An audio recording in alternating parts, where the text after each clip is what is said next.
Welcome back. You're watching The Firm. It doesn't get bigger than this. The world's most valuable company by market capitalization versus an Asian giant. The multi-billion-dollar patent battle playing out between Apple and Samsung is being fought in 9 different jurisdictions, with each one throwing up a different outcome. Someday, this will make a Hollywood blockbuster. But till then, you're going to have to make do with our version. This week, Paiswini Upadhyay gets you the tech specs on this new age war. And wait, she does more than that. She asks experts to imagine how India would judge Apple versus Samsung if it were being fought right here.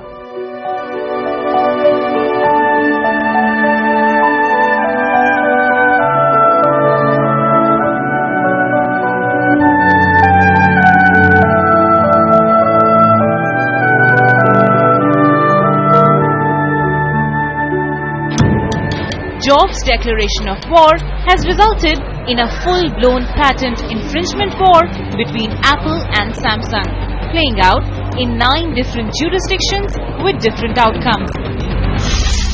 In Germany, a court banned sales of Samsung's Galaxy Tab 10.1, upholding Apple's claim of interface patent infringement.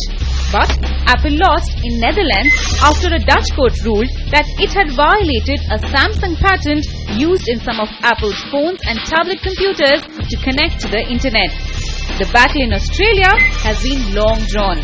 Last year, Apple lost in a lower court that allowed Samsung to sell its Galaxy Tab 10.1 in the Australian market. The High Court refused Apple's appeal. Now, the Australian Federal Court will hear the matter between February and May next year. South Korea delivered a split verdict. A Seoul court ruled that both the companies had infringed each other's patents. It ordered Samsung to pay Apple about $22,000 and Apple to pay Samsung $11,000. Add to this a ban of several products of both companies. In the UK, the court held that Samsung's Galaxy tablets were not cool enough to be confused with Apple's iPad. Apple's appeal will be heard in October later this year. Apple lost in one of the several cases being fought in Tokyo as well.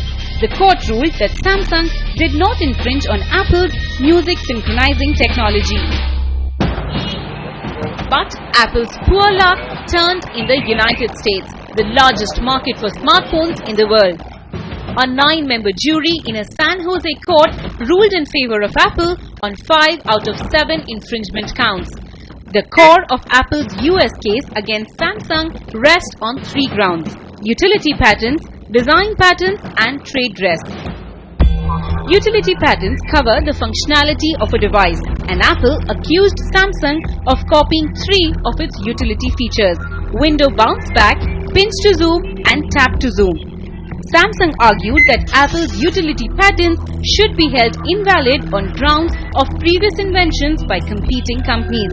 But the jury did not buy that and instead found Samsung guilty of infringing all 3 utility patents. There were a couple of different pieces of evidence that were really compelling to the American jury, so far as we understand it.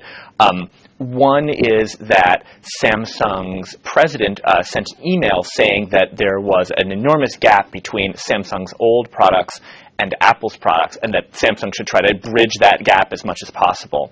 And the jury thought that that was clear evidence that Samsung intended to copy Apple's products.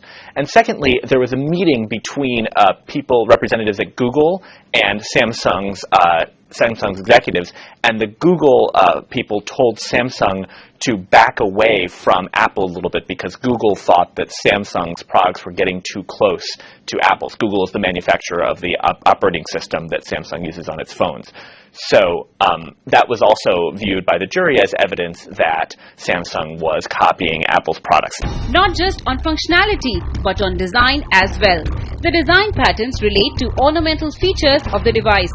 Apple accused Samsung of copying several of its phone designs, including the front speaker slot, uncluttered front face, display borders, general grid layout, and the edge-to-edge glass. It also claimed that Samsung's tablet infringed upon its design patents relating to the thin bezel, outer edge border, rounder corners, and edge-to-edge front glass. A design patent in the United States needs to pass muster with the ordinary observer test, a principle laid down by the country's Supreme Court in 1871. The test itself actually has its roots going back to a famous case going back to 1871, so after the Civil War in the United States in the Reconstructionist era.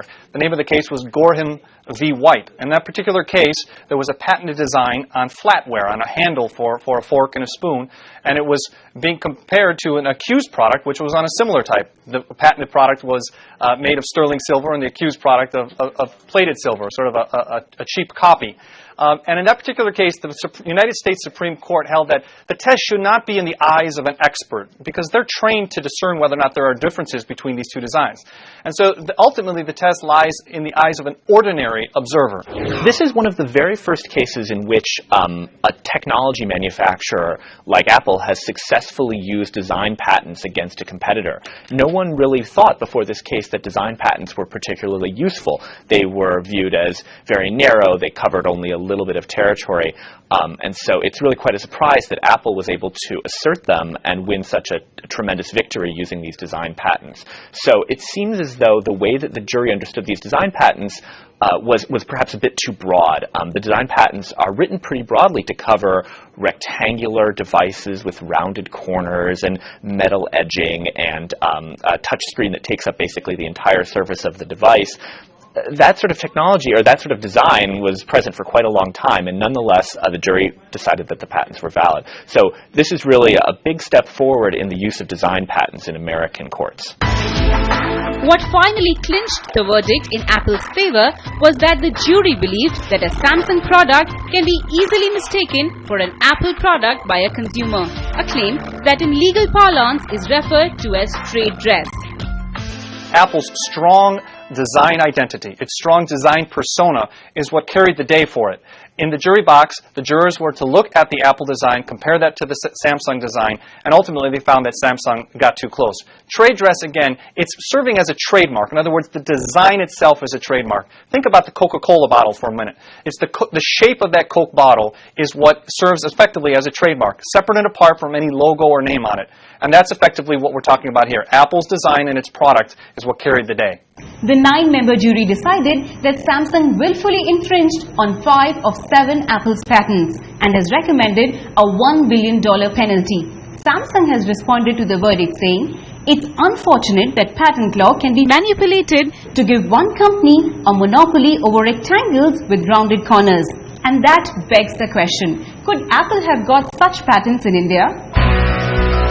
Before we answer that, here's a quick reality check of Apple's presence in India. One estimate pegs iPhone's consumer base to be 1/10 of that in the United States.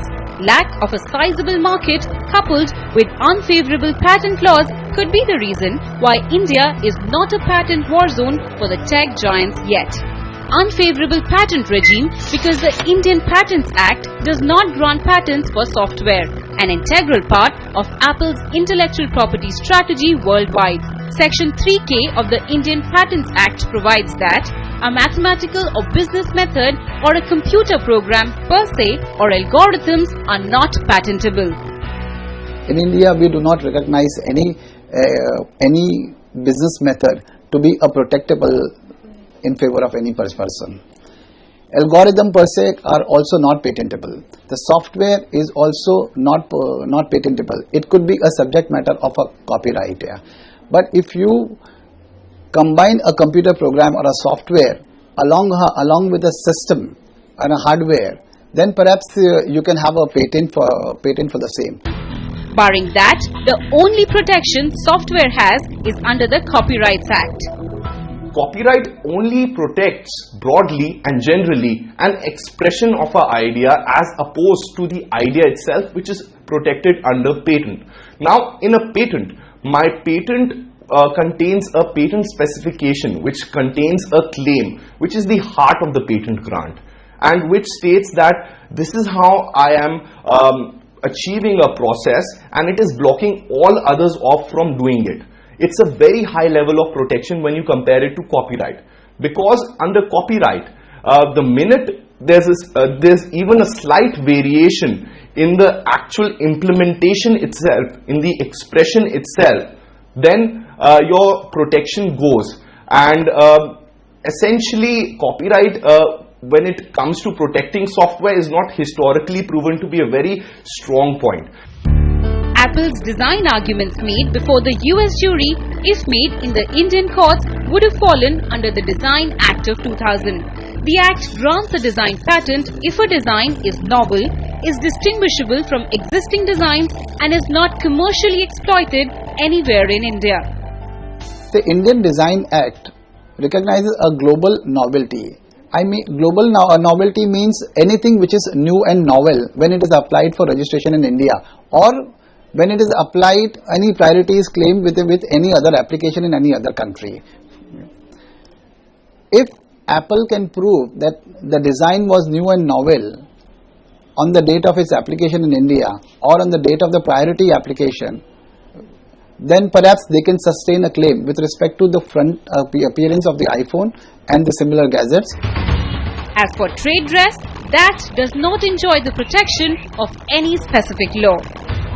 It takes a long way in enforcing the trade dress concept in India, because you have to go under the common law of tort or a passing off. Yeah. One has to really prove a lot of things, when you make a claim with respect to a trade dress. Therefore, I feel that it is better that we codify this one under particular statute. Yeah. Recently, in a Whirlpool versus Videocon matter, a shape of the washing machine was not only protected under the Design Act, but even under the common law of passing off. Even prior to that, Bombay High Court protected the shape of a vodka bottle, in spite of the same not being registered under the Design Act. Yeah. Therefore, I feel that it is important that we codify this under a particular statute. This hypothetical Apple versus Samsung India round that we just staged for you brings to the fore some very important aspects of India's patent regime. Is India seen as a country where IP laws do not adequately protect innovation?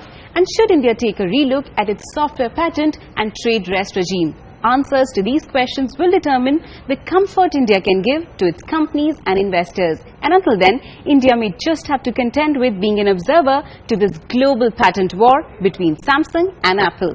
In Mumbai, Payaswini Upadhyay. With that, I'm going to wrap up this edition of the firm. We'd like to thank Rajan Jayakar for access to this wonderful exhibition and the entire team at the Bombay High Court for hosting us here. Here's to another 150.